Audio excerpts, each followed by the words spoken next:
Xe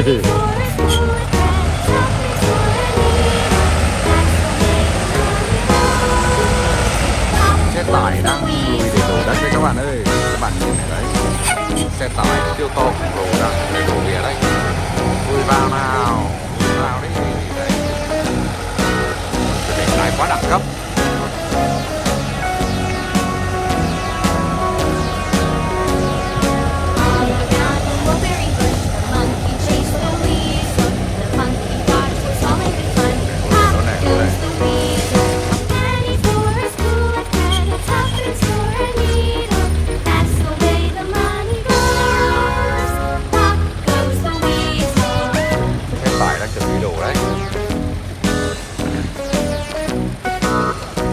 Quá nhưng chở nhiều đi mà cái đang làm quá ít cây.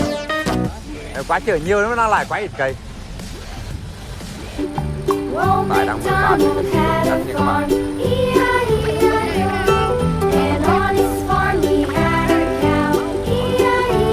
Kia là máy cẩu đang làm việc chăm chỉ đấy.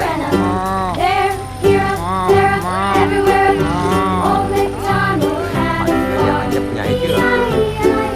Đấy.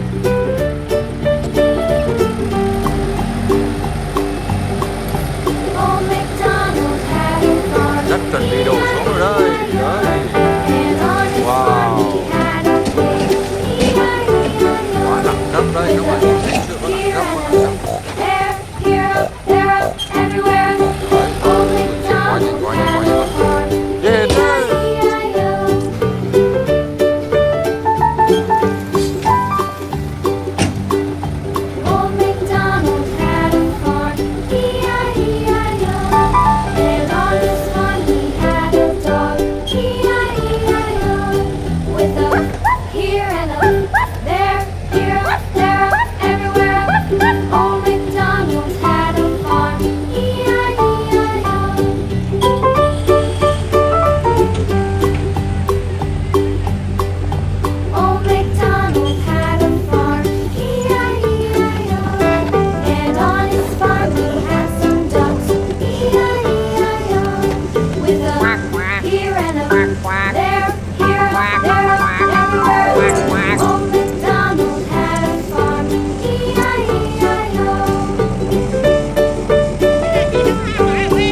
Có biết à?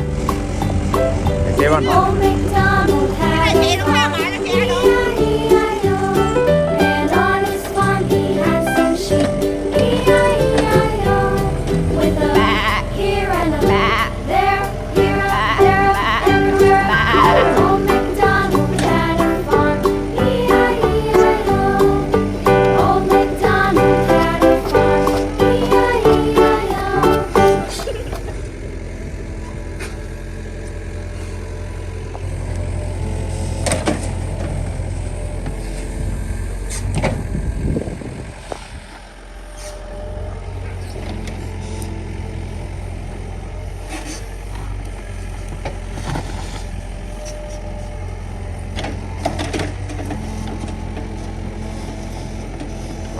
Ơi trời ơi.